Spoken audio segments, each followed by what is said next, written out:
제가 매년마다 평균적으로 한 5번 이상은 다른 교회에서 말씀을 전하는 것 같은데요. 저를 초청하는 교회는 간혹 큰 교회도 있지만 거의 다 작은 교회입니다. 그래서 말씀 집회라든가 혹은 작은 교회는 그 부목사님이 없으니까요. 그 교회 목사님이 불가피하게 잠깐 자리를 비워야 돼서 대신 말씀을 전하고 오면 그 열악하고 힘든 목회 환경에서도 교회를 지키기 위하여 그 애쓰시는 분들을 만나보고 또 각자가 하나님 앞에서 중심을 가지고 살아가는 그런 믿음의 신앙인들을 보면서 제가 참 많은 도전을 받고 또 힘을 얻습니다. 그 중에 저에게 깊은 인상을 준 분이 몇 분 계시는데요.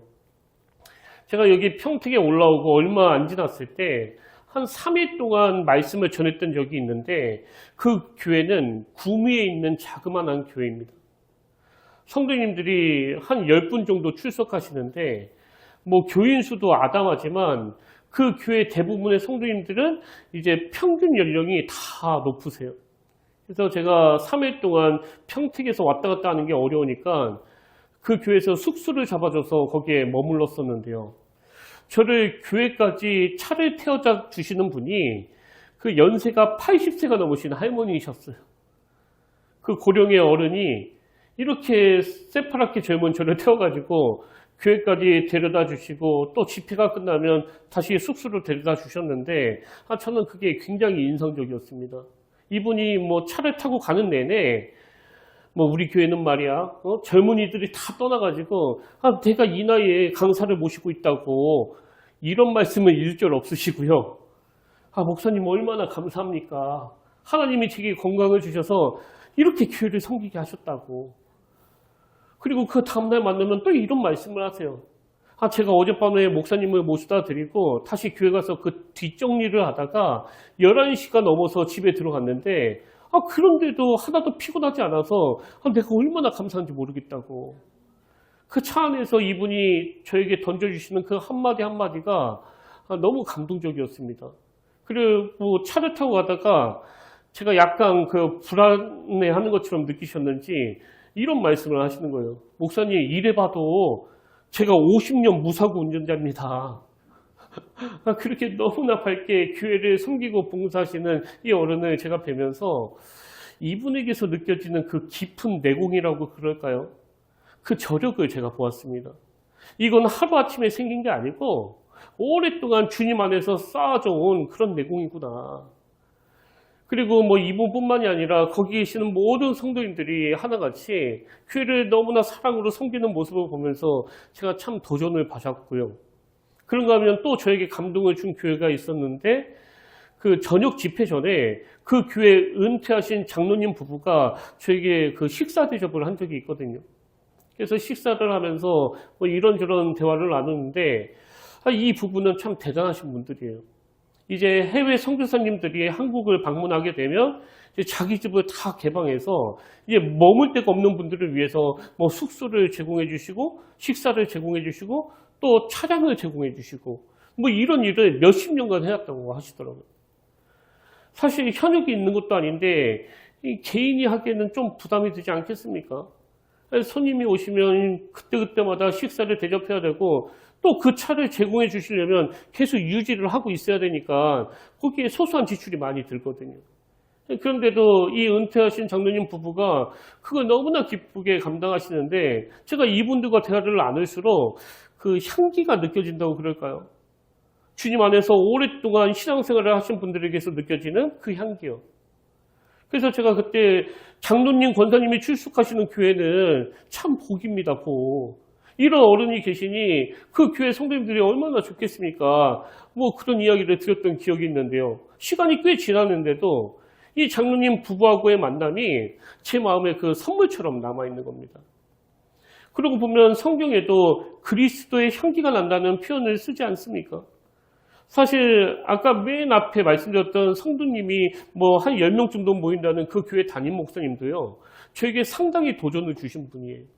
저하고 같이 신학교를 다녔는데 저보다는 나이가 훨씬 많으시거든요. 미국에 유학을 가서 거기서 박사학위를 받고 또 한국에 돌아와서 대기업에서 직장 생활을 하셨던 분인데 그 작은 교회에 들어가서 뭐 사모님은 반주하시고 또 식당 봉사하시고 그리고 성도님들에 대해서 얼마나 애틋한 마음을 가지고 있는지 제가 그 목사님 부부를 뵈면서 그리스도의 향기라는 게 이런 거구나. 얼마든지 겉으로 보기에 더 화려하고 편한 길을 택할 수 있지만 그 어른들은 참 사랑으로 섬기는 그 모습이 저에게는 그리스도의 향기처럼 느껴지더라고요. 제가 왜 오늘 말씀을 이렇게 시작하는가 하면은요. 신앙생활은 시간이 지날수록 쌓여지는 이 믿음의 축적이 중요한데 오늘 본문 시편 27편을 쓴 다윗에게서 이런 영적인 깊이를 발견할 수 있기 때문입니다. 이 시편 27편의 배경이 어떤가 하면은요. 뭔지는 잘 모르지만 다윗이 지금 어떤 절망적인 어려움에 직면해 있는 상황이에요. 그래서 굉장히 두려워하고 있는 그런 상황입니다. 그 내용이 1절부터 3절까지 쭉 나오는데 한번 보십시오. 여호와는 나의 빛이요 나의 구원이시니 내가 누구를 두려워하리요. 여호와는 내 생명의 능력이시니 내가 누구를 무서워하리요. 악인들이 내 살을 먹으려고 내게로 왔으나 나의 대적들 나의 원수들인 그들은 실족하여 넘어졌더라. 3절은 더 심각해요. 군대가 나를 대적하여 진칠지라도 내 마음이 두렵지 아니하며 전쟁이 일어나 나를 치려 할지라도 나는 여전히 태어나리로다. 지금 다윗이 뭔가 굉장히 심각한 상황에 직면해 있는데요. 제가 어떤 자료에 보니까 이 본문 말씀은 다윗의 아들 압살롬이 반역을 일으킨 상황에서 쓴 시다. 이렇게 설명하기도 하고요. 또 다른 글에 보니까 그게 아니고 이 말씀은 그 악한 사울왕이 자기를 죽이려고 혈안이 되어 있는 그런 두려움 속에서 쓴 시다. 뭐 그렇게 설명하는 글도 있었습니다. 뭐 어느 분석이 옳은지는 하나님만 아시겠지만 한 가지 확실한 건 지금 다윗이 절체절명한 위기에 놓여 있다는 거 아니겠습니까? 그래서 1절에 보면 다윗이 계속 이런 말을 해요. 내가 누구를 두려워하리요? 내가 누구를 무서워하리요? 또 군대가 나를 대적하여 진칠지라도 내 마음이 두렵지 아니하며 또 전쟁이 일어나 나를 치려할지라도 나는 여전히 태어나리로다. 여러분 다윗이 계속 나는 두렵지 않다. 나는 무섭지 않다. 이걸 반복하는 게 뭘 의미하겠냐고요. 사실은 자기가 굉장히 두려운 상태에 놓여 있다는 그 반증 아닙니까?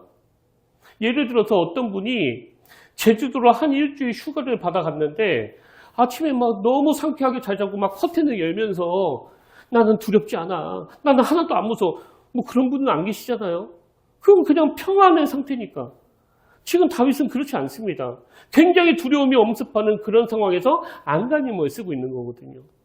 근데 제가 이 시편 27편 말씀을 묵상하면서 이 다윗에게서 감탄하는 게 뭐냐 하면 경험을 보신 분은 다 아시겠지만 거의 대부분의 사람들은요. 이런 두려운 상황에 직면하면 거기에 생각이 확 그 몰입이 되잖아요.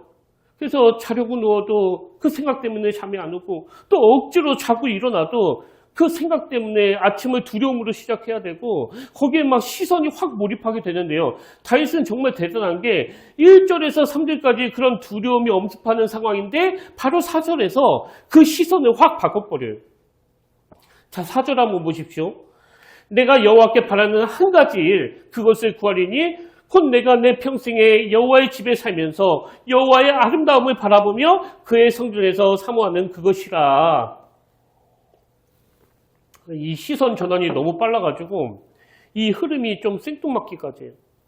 그리고 지금 자기를 잡으려고 군대가 에워싸고 있는 너무나 두렵고 너무나 불안한 상황에서 나에게 한 가지 소원이 있다. 그러면 뭐 당연히 그 악한 것들을 물리쳐 달라는 게 소원일 것 같은데 전혀 다른 겁니다. 4절부터 다시 한번 보십시오.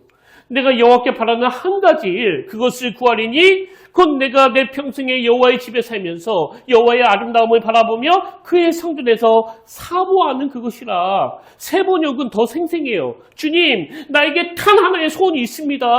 나는 오직 그 하나만 구하겠습니다. 그것은 한평생 주님의 집에 살면서 주님의 자비로우신 모습을 보는 것과 성전에서 주님과 의논하면서 살아가는 것입니다. 지금 너무나 두려운 상황에 놓여 있는 그가 직면해 있는 그 문제를 해결해 달라고 구하지 아니하고 내가 여호와 하나님의 아름다움을 바라보며 그의 성전에서 사모하는 그것이 내 평생의 소원이다. 이런 표현을 하고 있는 거거든요. 저는 여기 나와 있는 여호와의 아름다움을 바라보며 그의 성전에서 사모하는 그것이라, 이 다윗의 그 단 하나의 소원을 읽으면서 그 이사야 6장 말씀이 생각났는데요. 이사야 6장 1절부터 3절입니다. 우시야 왕이 죽던 해에 내가 본즉 주께서 높이 들린 보좌에 앉으셨는데 그의 옷자락은 성전에 가득하였고 스랍들이 모시고 섰는데 각기 6날개가 있어 그 둘로는 자기 얼굴을 가리었고 그 둘로는 자기의 발을 가리었고 그 둘로는 날며 서로 불러 이르되 거룩하다 거룩하다 거룩하다 만군의 여호와여 그의 영광이 온 땅에 충만하다 하더라. 이 시대의 배경 다 아시잖아요. 머리부터 발끝까지 성한 것이 하나도 없는 역겨운 냄새가 진동하는 타락의 시대예요. 게다가 그 당시 장기 통치하던 우시야 왕이 갑자기 저주를 받아 죽어가지고 이사야 선지자를 위시해서 모든 백성들이 이제 이 나라는 어떻게 되는 거지? 이 미래에 대한 염려로 두려워하고 있는 그런 상황이란 말이죠. 근데 그랬던 이사야 선지자가 어마어마한 하나님의 영광을 목도하고 서로 불러 이르되 거룩하다 거룩하다 거룩하다 만군의 여호와여 그의 영광이 온 땅에 충만하도다 하더라. 사실 오늘 이 시대도 그 당시 못지않게 두려움이 많은 시대 아닙니까? 너무나 불안한 일이 많고 또 염려가 많고 그냥 가만히 있어도 자기도 모르게 저절로 한숨이 배어나오는 이런 분들이 너무나 많으세요. 근데 우리가 그런 상황에 시선이 함몰이 되면 항상 우울하고 맨날 나만 불행한 것처럼 느껴지는 거 아닙니까? 그래서 다윗이 소원하는 것처럼 거기에 함몰되지 아니하고 주님 한 가지 소원이 있습니다. 나는 오직 이 한 가지 내 평생 주님의 집에 살면서 여호와의 아름다움을 바라보며 그의 성전에서 사모하는 이것을 구하겠습니다. 이건 내공이 굉장히 깊은 사람만이 할 수 있는 고백이라는 거거든요. 저는 오늘 본문에서 이런 깊은 내공을 보여주는 다윗이 참 부러운데요. 근데 여러분, 이건 나도 그렇게 살아야지 그런다고 되는 게 아니고요. 훈련이 좀 필요해요, 훈련이. 아까 저에게 도전과 감동을 주었던 그 80대 넘은 할머니, 그리고 그 은퇴하신 장로님 부부, 이분들에게서 느껴지는 그 깊은 내공은 그냥 한번 흉내낸다고 할 수 있는 게 아니거든요. 그래서 저는 오늘 여러분에게 그 당부의 말씀이라고 그럴까요? 꼭 드리고 싶은 그 부탁이 있는데요. 여러분 지금부터라도 우리가 이 내공을 쌓아가자고요. 이제 우리가 이 영적인 깊은 내공을 점점 쌓아가서 다윗이 겪은 것처럼 살아가다가 어떤 절망적인 일을 맞닥뜨릴 때 그때 가서 대처하는 건 늦는 거 아닙니까? 그래서 미리 준비가 돼야 돼요. 미리. 저때 나이가 엄마 품에서 느끼는 그 고요와 평온은 이 깊은 내공에서 나오는 거거든요. 그런 의미에서 저는 오늘 본문에서 발견되는 다윗의 그 두 가지 저력, 이걸 함께 살펴보면서 우리 삶에도 이 내공이 장착되기를 원하는데요. 자, 다윗이 그 위기 상황에서 보여준 그 첫 번째 저력이 뭐냐? 축적의 힘입니다. 이 영적인 축적의 힘이요. 그래서 오늘 누가 저에게 목사님, 다윗의 이런 깊은 내공은 어디서 기인한 겁니까? 이 질문을 던지신다면요. 저는 이렇게 답을 드릴 수 있습니다. 다윗이 깊은 내공을 가질 수 있었던 건 그의 삶에 두 가지 축적이 이루어졌기 때문입니다. 그러면 다윗이 삶에서 쌓아온 그 첫 번째 축적이 뭐냐? 은혜 경험의 축적이에요. 은혜 경험의 축적. 다윗은 일상 속에서 위기를 만날 때 하나님이 어떻게 일하셨는지, 하나님이 어떤 은혜로 인도해 주셨는지 이 경험이 자꾸 축적이 됐거든요. 예를 들면 여러분이 다 아시는 것처럼 다윗이 그 거인 골리앗에게 도전장을 던지지 않습니까? 그 골리앗이 막 길길이 날뛰면서 막 하나님을 모욕하고 그 군대를 조롱해가지고 다윗이 그 돌멩이 5개 들고서 내가 저놈을 상대해야 되겠다. 그렇게 도전장을 던지니까요. 형 엘리압도 그렇고 사울왕도 그렇고 주변에서 다 말리는 거예요. 네 상대가 아니다. 너는 절대 못 이긴다. 그랬을 때 이 다윗이 내가 왜 도전장을 던질 수 있는지 그 이유를 설명하는데요. 그게 사무엘상 17장 34절에 나옵니다. 다윗이 사울에게 말하되 주의 종이 아버지의 양을 지킬 때에 사자나 곰이 와서 양떼에서 새끼를 물어가면 누가 합니까? 내가 따라가서 그것을 치고 그 입에서 새끼를 건져내었고 그것이 일어나 나를 해하고자 하면 누가 합니까? 내가 그 수염을 잡고 그것을 쳐 죽였나이다. 여기까지는 주어가 자기 자신인데요. 바로 그 다음 37절에서 주어가 이렇게 바뀌어요. 또 다윗이 이르되 여호와께서 나를 사자의 발톱과 곰의 발톱에서 건져내셨은즉 나를 이 블레셋 사람의 손에서도 건져내시리이다. 다윗이 어떻게 그 골리앗에게 도전장을 던질 수 있었다고요? 다윗의 뇌가 위기 때마다 함께 하셨던 그 하나님을 기억하고 있기 때문이에요. 그런 의미에서 여러분은 어떠세요? 삶 속에서 하나님 은혜에 대한 이 소소한 경험들이 쌓이고 있습니까? 이게 왜 중요한가 하면은요, 이런 경험이 없으면 맨날 두려움에 사로잡히게 되는 거고요. 또 이런 경험이 있다 하더라도 이게 하나님께서 하신 일이라는 그런 인식이 없으면 위기를 잘 모면한 그 경험을 자기 실력으로 축적이 되거든요. 내가 그 위기를 이겨냈잖아. 그리고 내가 물맷돌을 고안해냈잖아. 그거 내 아이디어야, 내 아이디어. 그래서 예수를 믿는데도 어떤 세상적인 방식의 삶의 축적은 이루어지는데 신앙적인, 이 영적인 축적은 잘 안 이루어지는 분들이 너무나 많으세요. 근데 지금 다윗은요, 일상에서 그런 경험들이 많이 축적되어 있을 뿐만 아니라 그 경험을 자기 실력이 아니라 하나님의 일하심이라고 해석하니까 그동안 위기를 잘 모면한 그 경험을 가지고 37절 다시 읽어드릴게요. 또 다윗이 이르되 여호와께서 나를 사자의 발톱과 곰의 발톱에서 건져내셨은즉 나를 이 블레셋 사람의 손에서도 건져내시리이다. 이 은혜 경험의 축적으로 또 도전할 수 있는 거거든요. 그리고 이 도전이 또 다른 경험을 또 만들어내는 거 아닙니까? 그 물맷돌로 거인 골리앗을 물리치는 이 경험이 또 축적이 됐잖아요.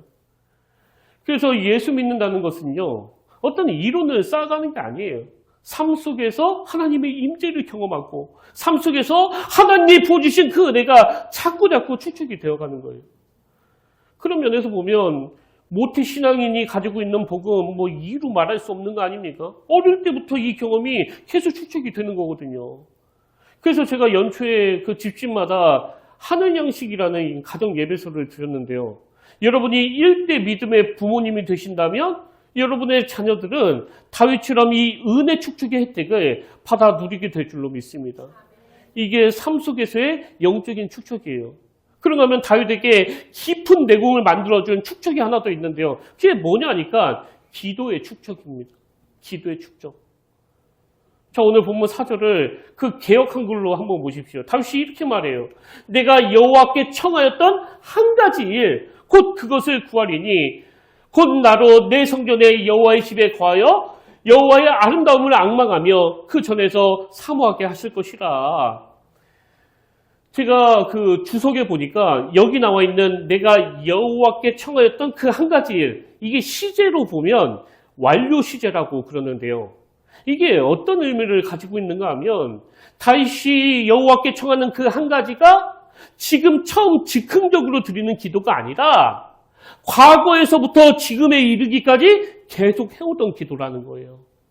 그래서 이 단 한 가지의 소원을 마음에 확정해 놓고 계속 기도를 해왔기 때문에 자기의 이 소원이 완료가 되었기 때문에 이 땅에서 괴롭힘을 당한다고, 이 땅에서 두려움을 엄습한다고 그 소원이 변하지 않는다는 거거든요. 그래서 한편으로는 자기 삶에서 위기를 만날 때 하나님이 어떻게 은혜 베풀어 주셨는가에 대한 이 실제적인 경험, 이 은혜 축적이 이루어졌다면요, 또 다른 한편으로는 하나님 앞에 이 기도를 축적해야 되는 거예요. 하나님, 저에게는 소원이 딱 하나 있습니다. 그것은 내가 여호와의 집에 거하여 여호와의 아름다움을 앙망하며 그의 전에서 사모하는 것입니다. 다윗은 오래전부터 이걸 놓고 기도해 왔다는 거거든요. 그래서 기도는요, 교회 와서 한번 바짝하고 끝나는 게 아니에요. 축적이에요. 삶 속에서, 집에서, 어디서든지 간에. 이걸 모범적으로 보여준 인물이 그 구약의 다니엘 아닙니까? 다니엘 6장에 보면 바벨론의 포로로 잡혀온 다니엘이 왕한테 인정을 받아가지고 막 승승장구를 하니까 그 정족들이 호시탐탐 이 다니엘을 노리는 내용이 나오는데요. 그 정족들이 왕에게 뭐라고 간청하는가 하니까 왕이시여 30일 동안 왕 외에는 어떤 신도 섬기지 않도록 조서를 내려주십시오. 그리고 그 조서를 어기는 자는 사자굴에 던져서 사자 밥이 되도록 조치를 취해 주십시오. 이렇게 그 정족들이 다니엘을 죽이려고 막 작심하고 올무를 놓거든요. 그랬더니 왕이 그걸 또 허락을 해요. 다니엘 6장 9절. 이에 다리오 왕이 조서에 왕의 도장을 찍어 금령을 내니라. 여러분 사실 기도하면 사자밥이 되는 그런 상황이라면 뭐 잠깐 기도를 쉬어도 되는 거 아닙니까? 그리고 뭐 하나님은 그 중심을 보시는 분이니까 그 정족들의 눈을 피해서 문 닫아놓고 기도하면 되잖아요. 근데 다니엘은 그렇게 했다가는 어떤 상황이 펼쳐지고 뻔히 알면서도 그 유명한 다니엘 6장 10절을 보십시오. 다니엘이 이 조서에 왕의 도장이 찍힌 것을 알고도 자기 집에 돌아가서는 윗방에 올라가 예루살렘으로 향한 창문을 열고 그 다음이 중요해요. 전에 하던 대로 하루 3번씩 무릎을 꿇고 기도하며 그의 하나님께 감사하였더라. 여기 전에 하던 대로 이게 기도의 축적이에요. 내가 기도할 때 하나님은 반드시 일하신다. 이게 자신감으로 나타난 거거든요. 저는 우리 한국교회가 참 빈약한 게 이 기도가 축적이 안 되는 거라고 생각하는데요. 제가 그 청소년 사역할 때 참 재밌기도 하면서도 또 씁쓸하기도 했던 게 뭐냐면 이제 그 2학기가 시작이 되잖아요. 그러면 수능을 앞두고 있으니까 뭐 새벽 예배, 금요철에 나와서 기도하는 그 주의 자녀들이 막 점점 많아져요. 근데 수능 시험이 딱 끝나면 그걸로 끝. 뭐 더 이상 안 해도 된다는 거죠. 그래도 최첨할 때까지는 기도해야 되는 거 아닙니까? 이렇게 해가지고는 기도의 내공이 쌓아지질 않습니다. 지금 다니엘은 전에 하던 대로. 그래서 창문을 열어 제치고 다윗이 골리앗에게 도전장을 던지듯이 다니엘도 그 정족들에게 도전장을 던지는 거예요. 왜? 그동안 이 기도의 힘을 그가 많이 경험했기 때문에. 저는 오늘 저와 여러분이 하나님 앞에 결단하고 이 두 가지 영적인 축적을 위해 발걸음을 내딛는 일을 시작하시길 바랍니다. 그래서 하나님 내 삶 가운데 하나님의 임재를 사모하고 내 삶 가운데 위기를 만났을 때 나 홀로 해결하는 그런 인생이 아니라 하나님이 함께 하시는 그 은혜를 경험하기를 원합니다. 그런가 하면 또 기도의 축적이 이루어져야 돼요. 맨날 뭐 이거 해주세요, 저거 해주세요. 그리고는 끝! 이게 아니라 다윗처럼 더 큰 기도 제목을 가지고 과거에서부터 오늘에 이르기까지 여호와께 청했던 그 한 가지 소원을 가지고 현재 어려움과 현재 두려움을 이겨내는 그런 믿음의 축적이 이루어지는 여러분의 신앙생활이 되시기를 주님의 이름으로 축복합니다. 그런가 하면 두 번째로 본문의 위기 상황에서 발견되는 다윗의 저력이 하나 더 있는데요. 저는 이 다윗에게서 하나님을 향한 이 갈망, 이것이 몰입으로써 표현되는 걸 느껴요. 오늘 본문에 보면 다윗이 하나님을 향해서 얼마나 몰입하며 갈망하는지를 알 수 있는데요. 자, 4절을 다시 보십시오.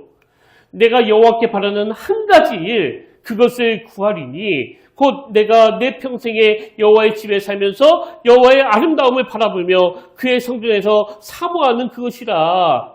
여기 나오는 한 가지 일, 이거 히브리어 원문으로 보면요, 맨 앞에 기록되어 있습니다. 맨 앞에. 이게 뭘 강조하는 걸까요? 지금 다윗이 이 한 가지를 구하는 여기에 몰입하고 있다는 거예요. 여기에 온 마음을 걸고 있다는 겁니다. 그래서 아까 말씀드렸잖아요. 이 한 가지 일이 완료 시제라고. 다윗이 그 한 가지를 오래전서부터 구했다는 건 그만큼 그가 여기에 몰입했기 때문이거든요. 그런 면에서 보면 오늘 우리 시대는 몰입하기가 참 어려운 시대 아닙니까? 뭐 신앙생활뿐만이 아니에요. 이거 뭐 조금 했다가 저거 조금 했다가 뭐 정신을 못 차려요. 옛날에 그 컴퓨터가 처음 나왔을 때는 모니터 그 화면에 뜨는 그것밖에는 다룰 수가 없어가지고 저절로 몰입이 됐는데 지금은 안 그렇잖아요. 막 이거 했다가 막 저거 했다가 스마트폰 봤다가. 그래서 우리가 신앙적으로 좀 노력을 해야 돼요. 하나님, 내가 오래전부터 이 한 가지 이것만 구하겠습니다. 이게 다윗에게 있는 하나님을 향한 갈망인데 그 갈망이 몰입으로 나타났다는 거거든요. 제가 지난주에도 그 신문 기사 하나를 소개해드리면서 지금 탄핵 정국이 1년 이상 지났는데도 불구하고 여전히 한국교회 안에는 극심한 분열과 다툼이 멈추지 않고 있다고 그랬는데요. 사실 지금 우리끼리 막 4분 5열 돼가지고 막 싸울 때냐고요. 제가 보면요. 목사나 성도나 모두 다 예민해요. 그리고 자기의 생각을 조금도 양보할 생각이 없습니다. 그래서 서로 상처를 주고 서로 상처를 받는다면 여러분 이럴 때 우리는요. 다윗처럼 하나님께 몰입하고 그 하나님을 갈망하는 거예요. 아까 이사야가 온 세상이 다 타락하고 부패해가지고 그 썩은 냄새가 진동하는 그 시대에서도 그 하나님의 영광을 사모한 것처럼 내가 여호와께 바라는 한 가지 일, 내 평생에 여호와의 집에 살면서 여호와의 아름다움을 바라보길 원합니다. 사실 이 시대를 살아가는 목사로서 저도 참 고민이 많거든요. 어떻게 하면 세대 간의 갈등을 불식시킬 수 있을까? 어떻게 하면 교회 안에 침투한 이 이념 간의 갈등을 해소할 수 있을까? 어떻게 하면 성도님들 간에 화목을 누리게 할 수 있을까? 쉬운 문제가 하나도 없지만요. 우리 모두가 기억해야 되는 건 지금이야말로 주님이 말씀하시는 이 하나됨의 문제, 여기에 우리가 마음을 써야 된다는 거예요. 자, 에베소서 2장 14절부터 세 번역으로 한번 보십시오. 그리스도는 우리의 평화이십니다. 그리스도께서는 유대 사람과 이방 사람이 양쪽으로 갈라져 있는 것을 하나로 만드신 분이십니다. 그분은 유대 사람과 이방 사람 사이를 가르는 담을 자기 몸으로 허무셔서 원수된 것을 없애시고 여러 가지 조문으로 된 계명의 율법을 폐하셨습니다. 그분은 이 둘을 자기 안에서 하나의 새 사람으로 만들어서 평화를 이루시고 원수된 것을 십자가로 수멸하시고 이 둘을 한 몸으로 만드셔서 하나님과 화해시키셨습니다. 그래서 더 늦기 전에 막힌 담을 허물어 주시는 주님 앞에 이 문제를 놓고 우리가 기도해야 되고요. 또 그런가 하면 참 어려운 상황에 빠진 한국교회 현실 속에서 이 세상에서 구별된 하나님이 기뻐하시는 성경적인 대안은 무엇인가? 하나님은 우리에게 어떤 방식을 원하시는 걸까? 그래서 저는 우리 모두가 마음에 품어야 될 말씀이 이거라고 생각하는데요. 그 변화산 사건을 기록한 마태복음 17장 말씀입니다. 제 1절부터 그 내용을 한번 보십시오. 엿새 후에 예수께서 베드로와 야고보와 그 형제 요한을 데리시고 따로 높은 산에 올라가셨더니 그들 앞에서 변형되사 그 얼굴이 해같이 빛나며 옷이 빛과같이 휘어졌더라. 그때 모세와 엘리야가 예수와 더불어 말하는 것이 그들에게 보이거늘 베드로가 예수께 여쭈어 이르되 주여 우리가 여기 있는 것이 좋사오니 만일 주께서 원하시면 내가 여기서 초막셋을 짓되 하나는 주님을 위하여 하나는 모세를 위하여 하나는 엘리야를 위하여 하리이다. 말할 때 호련히 빛난 구름이 그들을 덮으며 구름 속에서 소리가 나서 이르시되 이는 내 사랑하는 아들이요 내 기뻐하는 자라. 너희는 그의 말을 들으라 하시는지라. 제자들이 듣고 엎드려 심히 두려워하니. 그리고 우리가 절대 놓치지 말아야 할 말씀이 7절 8절이에요. 예수께서 나와 그들에게 손을 대시며 이르시되 일어나라 두려워하지 말라 하시니 제자들이 눈을 들고 보매 오직 예수 외에는 아무도 보이지 아니하더라. 오직 예수 외에는 아무도 보이지 아니하더라. 지금 사람들의 마음이 막 수만 갈래로 갈라져 있어가지고 교회 와서도 대화 조금만 잘못하면 막 상처를 주고 상처를 받을 수밖에 없는 이런 현실 속에서 우리 모두가 기억해야 되는 거. 오직 예수 외에는 아무도 보이지 아니하더라. 여러분 지금이야말로 허구한 날 분열하고 나눠지는 한국교회에 예수 그리스도 그분의 이름이 드러나야 할 때인 줄로 믿으시길 바랍니다. 오늘 결론을 이렇게 맺기를 원하는데요. 사실 제가 이번 주에 그 사람에게서 받은 상처로 이 마음이 굉장히 힘들었었거든요.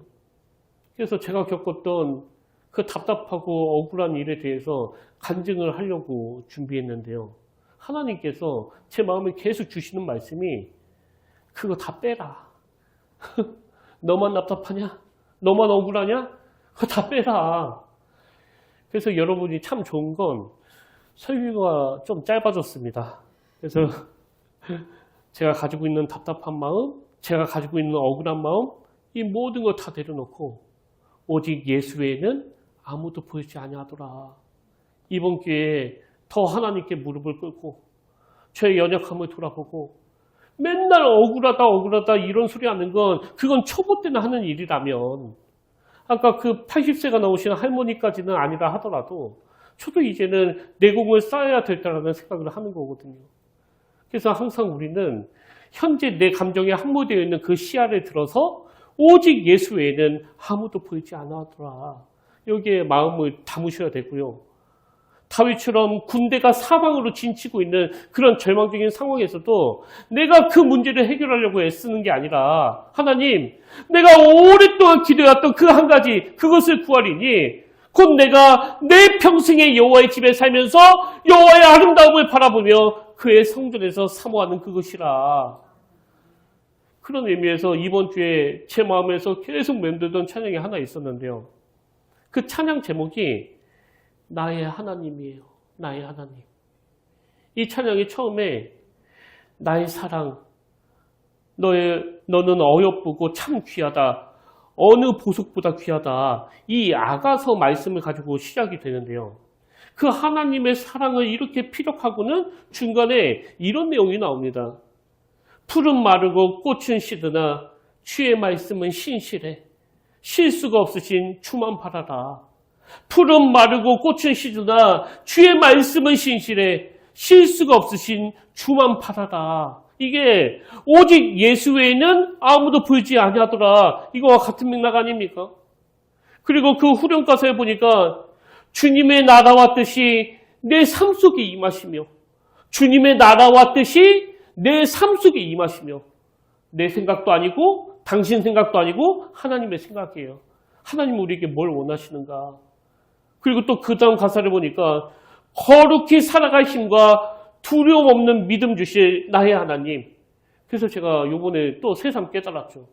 이 거룩이 능력이라는 걸요. 거룩히 살아갈 힘, 이건 성령 하나님이 우리에게 주시는 선물이에요. 저는 오늘 이 자리에 지금 이런저런 일로 이 마음에 두려움이 많으신 분, 또 직장을 가나 누구를 만나나 그 군대가 사방으로 진치고 있어가지고 절망의 한숨밖에는 안 나오는 그런 분이 계시다면요. 다윗처럼 하나님께 소망을 두시길 바랍니다. 그럴 때 그 하나님께 더 몰입하고 더 갈망할 때 하나님은 우리의 모든 아픔과 괴로움을 예수 그리스도 그분의 인격을 닮아가는 그 성숙의 도구로 사용하시고 이사야 선지자가 묵도한 그 놀랍고 아름다운 하나님의 영광을 우리에게도 동일하게 나타나 보이실 줄로 믿습니다. 그래서 저는 오늘 결단 찬양으로 나의 하나님 이 찬양 함께 부르기 원하는데요. 우리 가사를 생각하시면서 또 하나님께 뜻을 구하면서 이 찬양 함께 불러보기를 원합니다.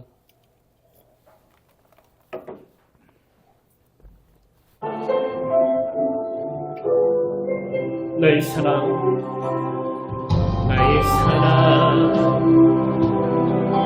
너는 어여쁘고 참 귀하다. 어느 보석보다 귀하다. 내가 사랑스럽지 않을게 너를 온전히 사랑하고 너와 함께하려 내가 왔노라. 주의 사랑, 주의 사랑, 이 사랑은 결코 변치 않아. 모든 계절 돌보시네. 푸른 마르고 꽃은 시드나 주의 말씀은 신실해. 실수가 없으신 주만 바라. 우리 이렇게 선포하기 원합니다. 주님의 나라와 주님의 나라와 뜻이 나의 삶 속에 임하시며 주님 알기를 주만 보기를 소망해. 믿음으로 선포하십시오. 거룩히 살아갈 힘과 거룩히 살아갈 힘과 두려움 없는 믿음 주신 나의 하나님 완전한 사랑 찬양해 주의 사랑 주의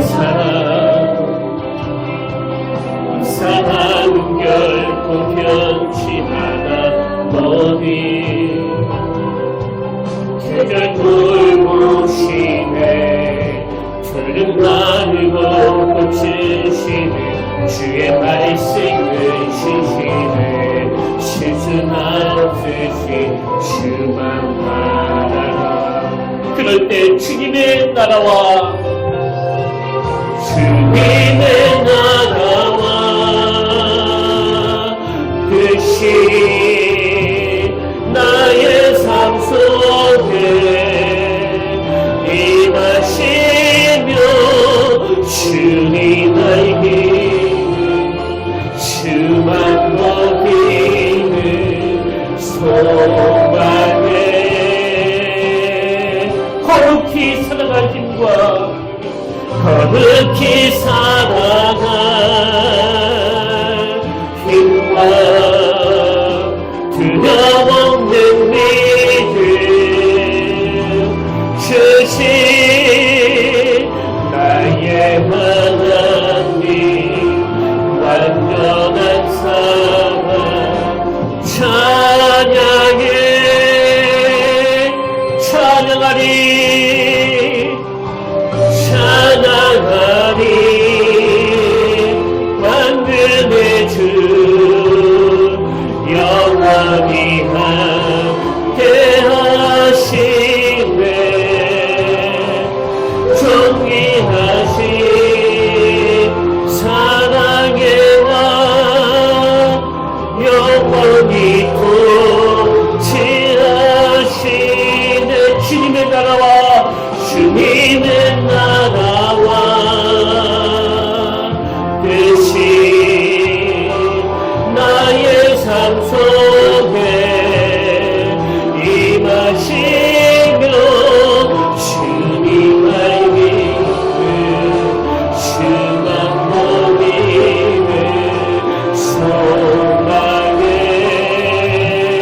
거룩히 살아갈 거룩히 살아갈 힘과 두려움 없는 믿음 주신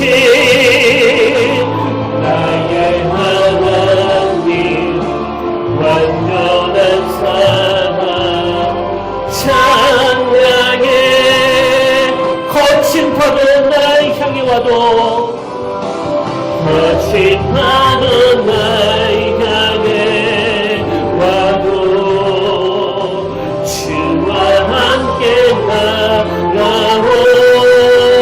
날아오르니 공급 가운데 나의 영혼 찬양하게 주님을 거친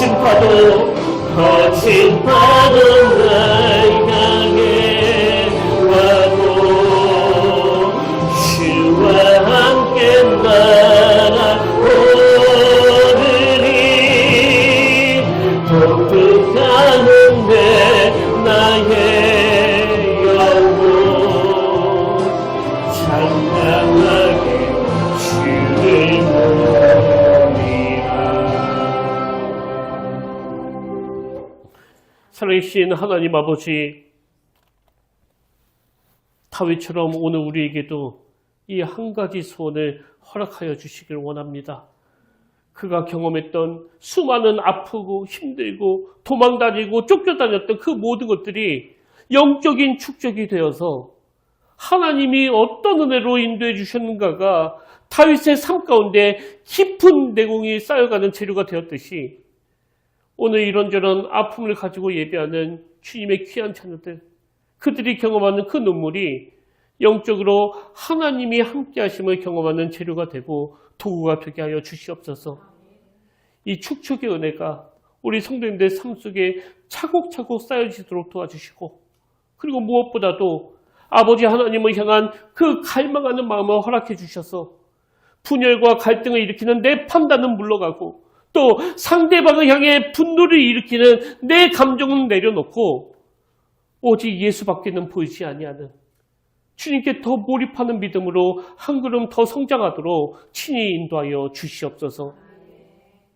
그 은혜의 자리로 이끄실 주님을 기대하며 모든 문제에 대안 되시는 예수님 이름으로 간절히 기도드립니다. 아멘. 이제 우리 다 자리에서 일어나셔서 파송 찬양으로 이 찬양 불러보기를 원하는데 오래간만에 불러보는 것 같습니다. 원하고 바라고 기도합니다. 오늘 우리가 뭘 원하고 뭘 바라고 뭘 구해야 되는지 우리 가사를 묵상하시면서 이 찬양 함께 불러보길 원합니다.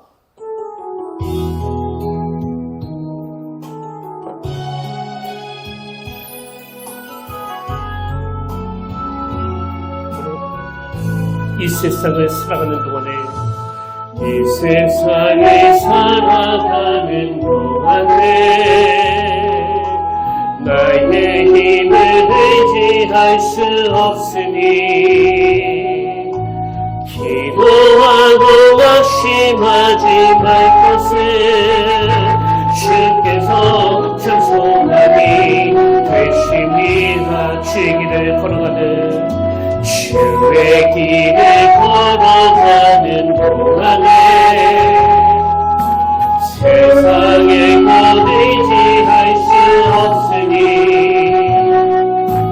감사하고 낙심하지 말 것을 주께서 참 기쁨이 되심이 하나님의 꿈이 하나님의 꿈이 나의 분양이 되고 예수님의 성품이 나의 인격이 되고 성령님의 권능이 나의 능력이 되길 원하고 바라고 다시 한번 고백합니다. 이 세상을 살아가는 동안에 이 세상 살아가는 동안에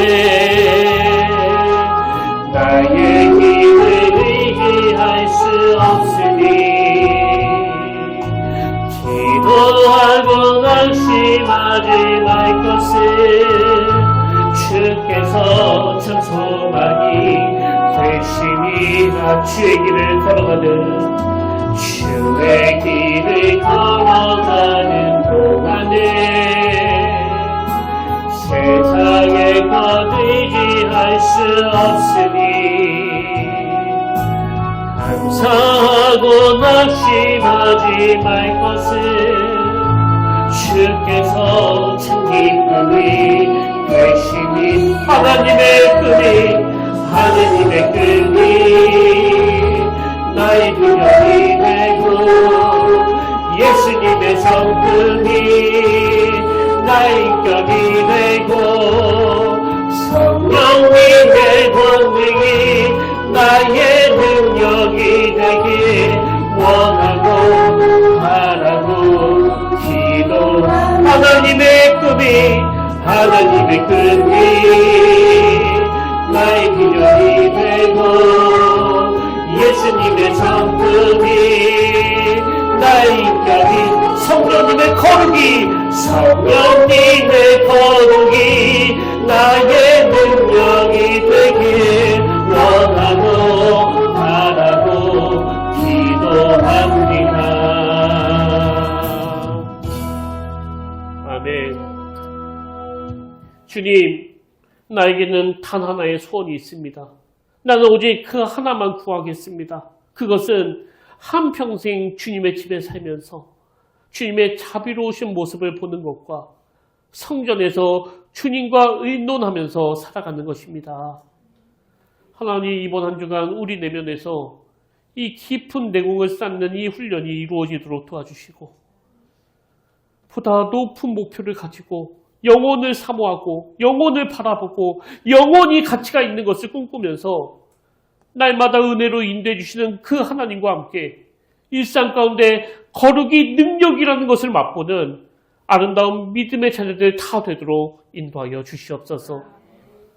이제는 우리 주 예수 그리스도의 은혜와 하나님 아버지의 다함없는 사랑과 성령님의 감동, 감화, 위로, 교통, 충만하심의 역사가 오늘 주신 말씀 마음에 담고 다윗처럼 단 한 가지 소원, 거기에 내 인생의 방향을 맞추기로 다짐하며 예배하는 모든 주의 자녀들 머리 위에 지금부터 영원토록 함께 하시기를 간절히 축원하옵나이다.